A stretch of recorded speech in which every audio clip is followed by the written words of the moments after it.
Today I will present my article. The title is Communication Patterns in the Traditional Market, Pasar Sari Mulia, Kapuas City. Okay, the first one is introduction. The second one is the review. The third method. The fourth research and discussion, and the last one is conclusion. The first one, introduction. Traditional markets function not only as a selling buying place but also a live conception and social culture interaction.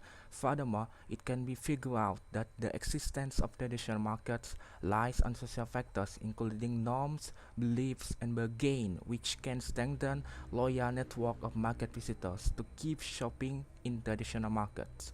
For this reason, it is necessary to study the form of communication between sellers and buyers in traditional markets, especially in trade domain at Pasar Sari Mulia in Kapuas City.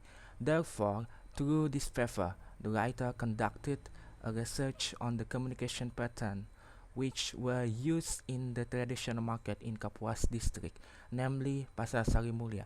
The communication patterns in the traditional market are different from the communication patterns in modern market or in other domains. The differences are including the various language, attitudes, or behavior of speakers, the socio-cultural factors that underlie the communication patterns. Okay, let's discuss about the review. Ethnographic communication. Ethnography in general is the understanding of human behavior when they have each other in a community. Ethnography studied in this study is a form of communication that occurs in traditional markets by looking at the uniqueness of each conversation in buying and selling activities. As we know that in buying and selling interaction, especially in traditional market, there are habits that are carried out by speech participants in interacting in the market, and this interaction uses language as a tool for interaction.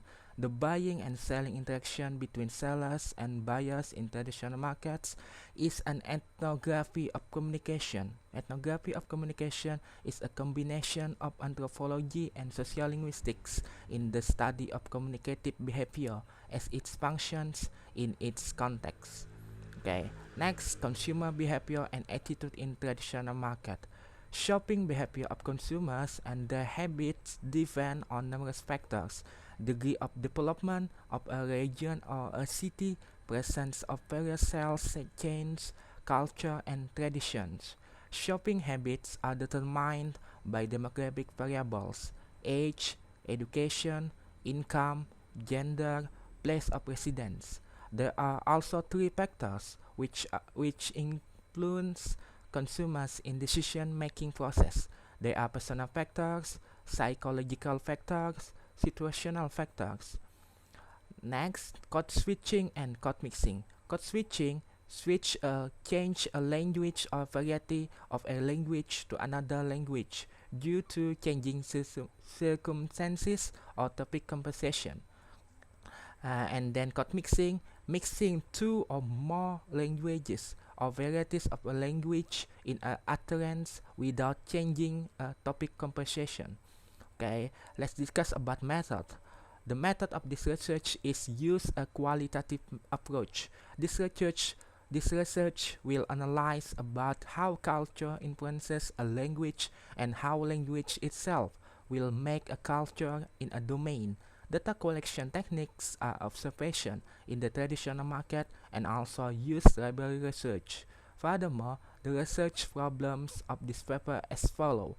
1. What are the communication patterns which are used in the traditional market, and how are non-verbal communications of buyer and seller in the traditional market? Research and discussion. Communication patterns. In doing communication, the languages which are used in the traditional market are Banjaris language, Dayakis language, Javanese, and Indonesian language. However, most people in the traditional market use Banjaris because most people in Kapuas City are from Banjaris society. Using code switching or code mixing, and then using persuasive sentences, using politeness in doing transaction, and doing bargaining in transaction. For example, round up the price, loyal customer will get better prices, and if buy many goods, the prices will be decreased. Using closing expression in trading such as tukarlah, juallah, berelaan jangan jarak, kesini lagi kena. Okay, the next about non-verbal communication.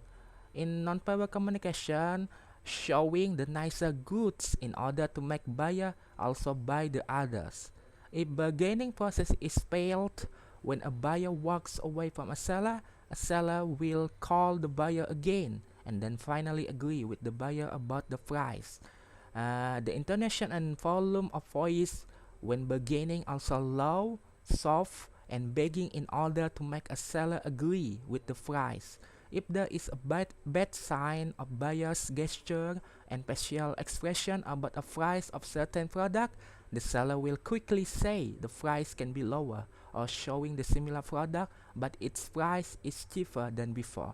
The seller treats the buyer like his own family, and then the seller always pays attention to the facial expression and the sound intonation of the buyers. Okay, let's we go to conclusion. In doing communication, the languages are commonly used in the traditional market. In this case, is Pasar Sari Mulia is Banjaris language. Although in the traditional market, people also use the Yakis language, Javanese, and Indonesian language. However, most people in the traditional market use Banjaris language because most people in Kapuas City are from Banjaris society. Code switching or mixing and persuasive sentences are also commonly used in doing transaction in the traditional market.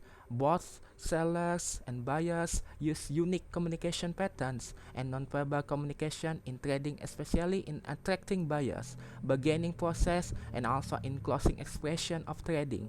Both sellers and buyers want to complete their trading activities. For the seller, the language used is more very persuasive and tends to force buyers to immediately buy the goods offered.